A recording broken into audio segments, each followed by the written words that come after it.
Hi, my name is Bruce Bowen, aka Grasshopper. Welcome to another episode of Wine Library TV with your host, my sensei, Gary Vaynerchuk. He gives wine the Vaynerclank so you don't have to. Cheers.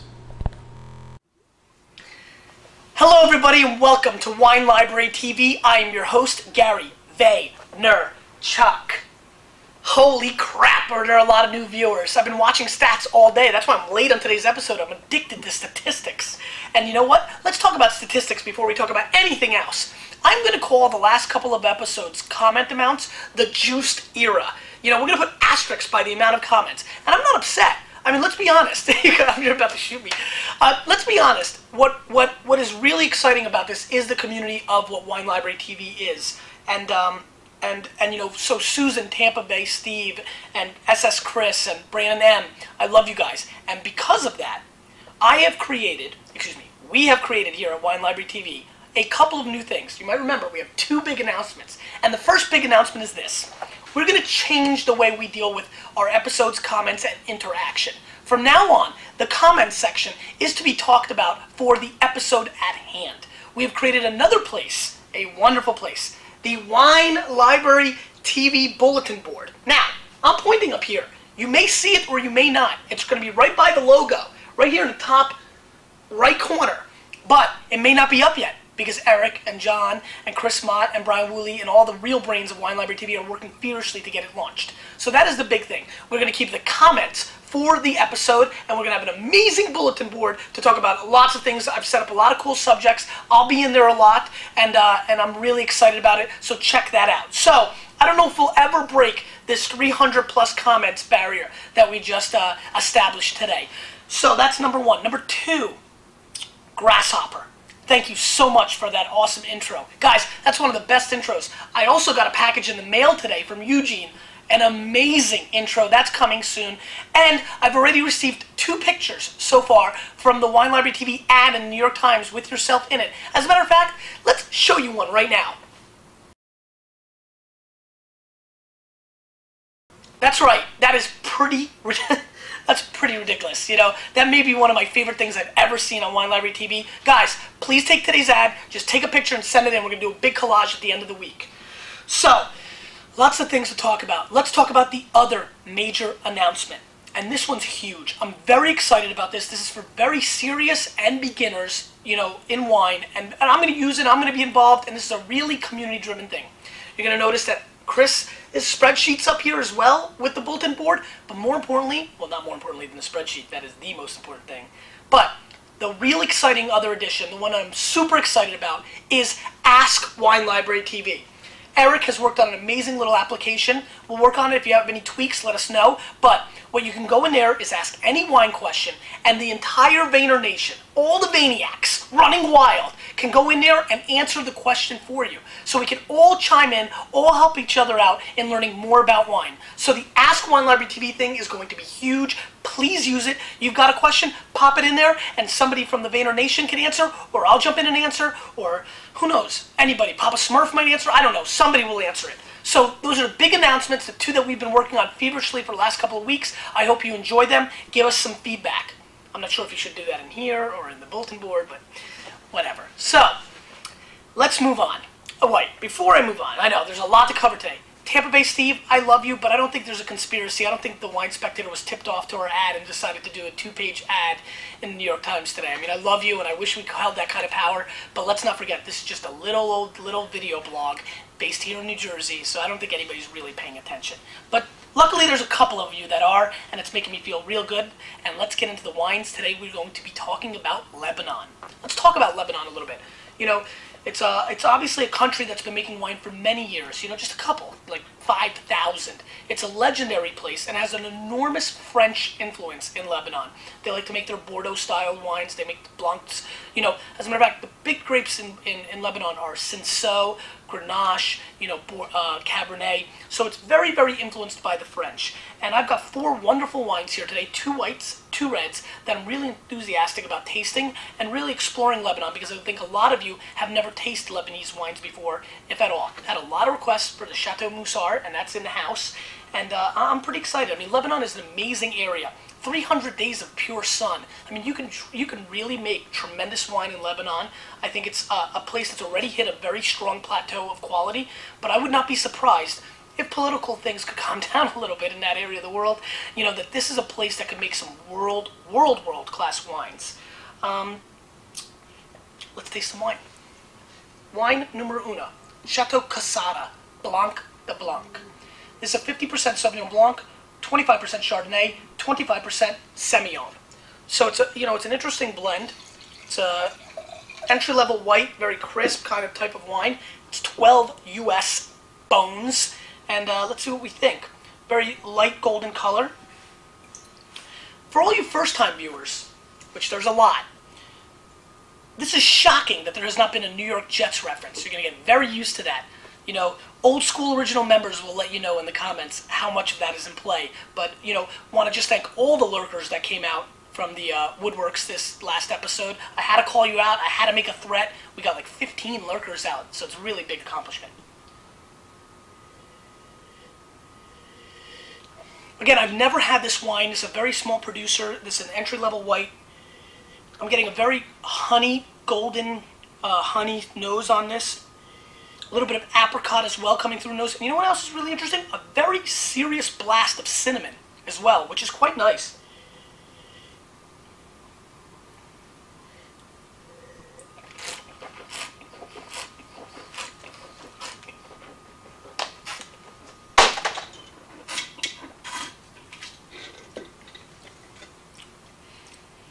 You know what? Nice body, pretty powerful on the palate. I'm really tasting the Semillon, which is giving that honeybee kind of flavor to it. A little bit of lemon peel. I'm getting a very zesty flavor. It's very long finished. I like it.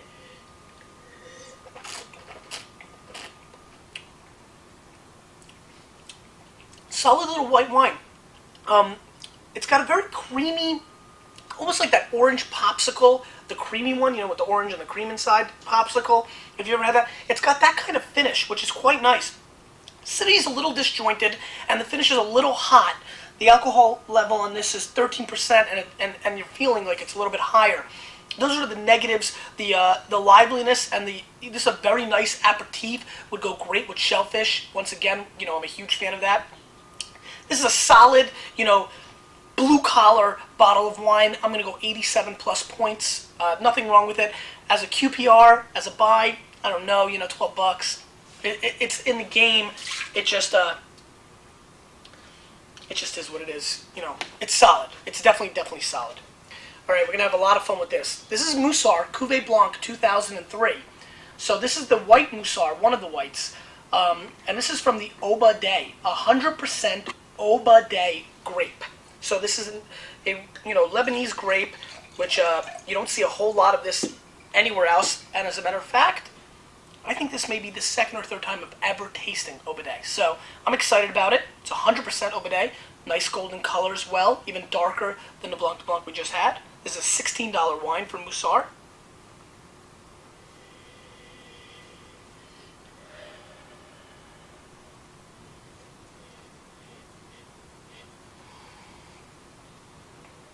Alright, this wine smells like pickles, which is fun. I love pickles. I mean, love them. If you want to be a friend of Gary Vaynerchuk's, send me some pickles. I love pickles. It's got a little bit of a pickled, it's pickles. Lots of pickles. A little bit of petroleum that you sometimes see in Rieslings and some of the Alsatian wines. I'm getting a little bit of petrol on the nose. So, a nice pickle and petrol salad. You know, come on. Is that not appealing for $16?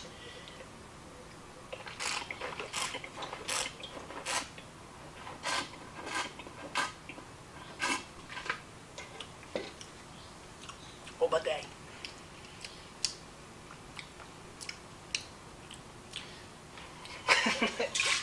Trying to think of something clever to say with Oba Day, like Oba Night. I mean, you know, forget it. 83 points. Very light. Didn't bring a lot to the table. Tasted like water. Tasted like water with, you know, that got mixed in with, you know, tasted like you're pumping gas all day, so you got a little residual on your hand. dump it into a bucket of water and then you drink it. That's what it tastes like. Maybe 83 is being too nice. Let's move on. Chateau, Kefraya. This is a very small little winery. The Breteches, Breteches, which is a very interesting blend. 80% Cinsault, 6% Cab, 7% Carignan. I just want to make sure. Yep, Carignan, and 7% Grenache. And what's interesting about this wine is that it's predominantly Cinsault, which is a very interesting grape to me. Very, very often found in the southwest of France, and it's a very interesting grape because, believe this or not, there is more Cinsault planted in France than Cabernet. It's a blending grape, normally. It's a very interesting grape, and I've been a big fan of the wines that I've had through my career that have been Cinsault-based. So I'm excited to try this. This is $10. When I was looking at the wines, it's actually our biggest selling Lebanese wine. So obviously, some people enjoy it, and I'm going to find out if I'm one of them. Wow, that's pretty serious. That has a very over-the-top strawberry jam flavor. Like, very over-the-top. Very obvious strawberries, very obvious cherries. This nose is exploding, almost like a New World wine, but you can really taste some of the, you smell some of the earthy tones that don't make me think of Shiraz or over-the-top Spanish wine or cold California Cab, but I mean, powerful nose, and for $10, one of the best $10 noses I've ever come across. This is really, really exceptional.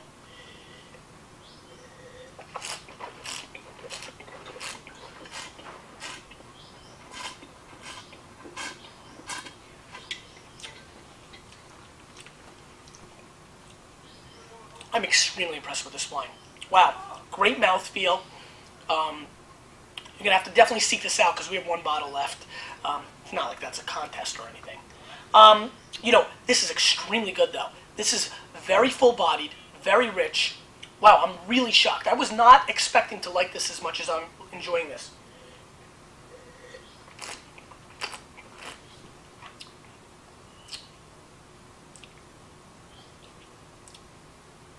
I'm going to score to this 90 goddamn points. I'm not even joking. I'm shocked right now how much I like this wine. It's extremely smooth. It's got a lot of flavor. I would tell you that if you're a big fan of Shiraz or some of the Spanish wines, you'll like this. But the other people who don't like that over-the-top style are going to like this as well because it still has some earthy tones. I get some vegetal aspects as well to go along with the cherries and the fruits. A little bit of dirt, worm heads, you know, all that fun stuff. But it comes together so pleasant, so vibrant, and so smooth. For $10, this is a roaring steal. If this was a Napa Valley Cabernet, it'd be $50, $60. I mean, this is really shocking. And I highly recommend you seek this out. I see it's being imported by a very small importer out of San Diego, California. So hopefully that can help you guys out on the West Coast to find it. I'm blown away by this. Wow, 90 points. And you know what? I never thought that would be the case for this kind of wine.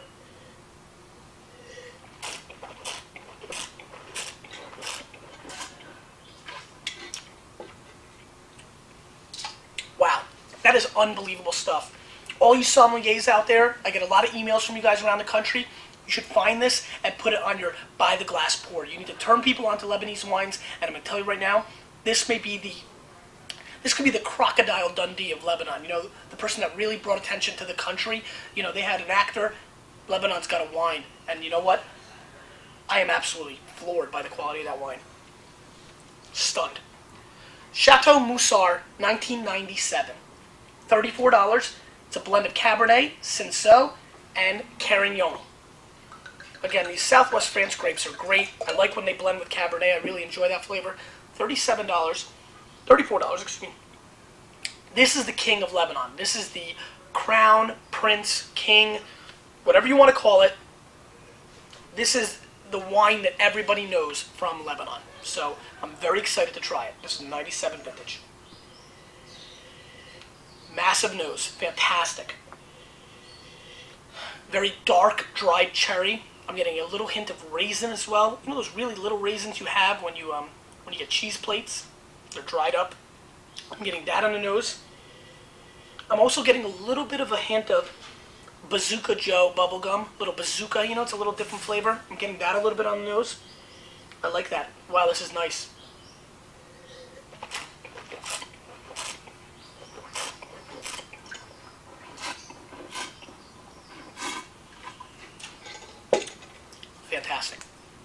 dried sour cherry all the way.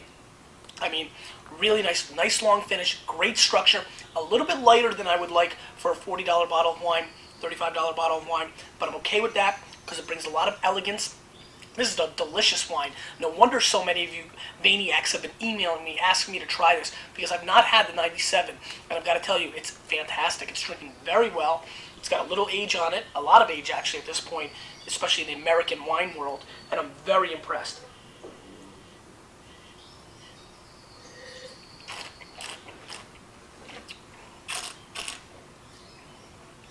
This is from the Becca Valley, which is really the main area. B-A-K-K-A or B-E-E-K? B-K-A-A. It's really the big area in Lebanon. If you've never been, when things are quiet, you should go and check them out. These wineries are really putting out world-class wine. This was a very eye-opening experience. I'm going to score this wine 91 points. It's an extremely awesome bottle of Bordeaux.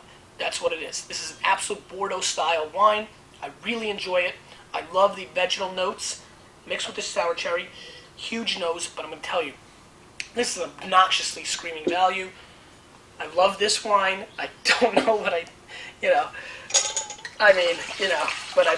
so, really interesting episode from Lebanon.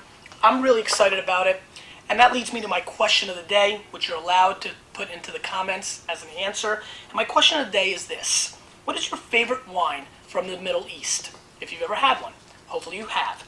This is Gary Vaynerchuk. Didn't talk that much about the Jets today. Welcome all new people. 2 cool new things. I'll be seeing you around. We'll see you next time on Wine Library TV.